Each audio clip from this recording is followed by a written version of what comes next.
प्रथमतः एक सर्वसामान्य कार्यकर्त्याला आमच्या पक्षाने ही संधी दिली त्याबद्दल आमचे प्रदेशाध्यक्ष आदरणीय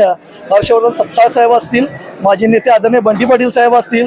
खासदार श्रीमंत छत्रपती शाहू महाराज असतील, माजी नेते ऋतुराजदादा पाटील असतील आणि आमचे राष्ट्राचे नेते आदरणीय राहुल गांधीजी आणि सोनिया गांधीजी यांचं मनपूर्वक पहिल्यांदा मी आभार मानतो, धन्यवाद व्यक्त करतो।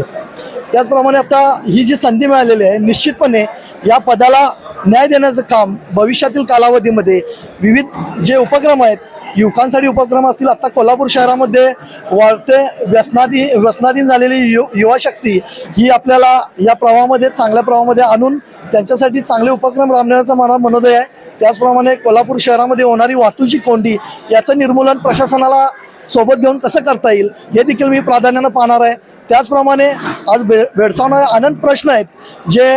ज्याला मी लोकसभातील आंदोलनातून निश्चितपणे भविष्यातील कालावधीमध्ये उत्तर देऊ इच्छितो।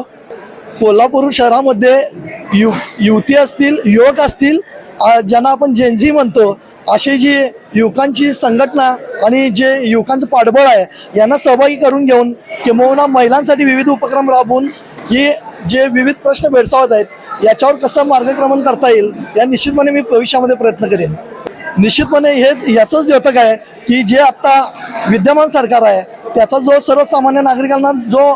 फटका बसलेला आहे, जे नुकसान होत आहे, जे मानसिक आणि शारीरिक त्रास या जनतेला भोगावा लागत आहे, हे कुठेतरी दूर होण्यासाठी निश्चितपणे राष्ट्रीय काँग्रेस इथून पुढे कार्यरत राहणार आहे। याचंच हे द्योतक आहे की आपण पाहताय एवढ्या उत्स्फूर्तपणे युवक आणि त्याचप्रमाणे ज्येष्ठांची देखील इथं शुभेच्छा देण्यासाठी मला गर्दी झालेली आहे।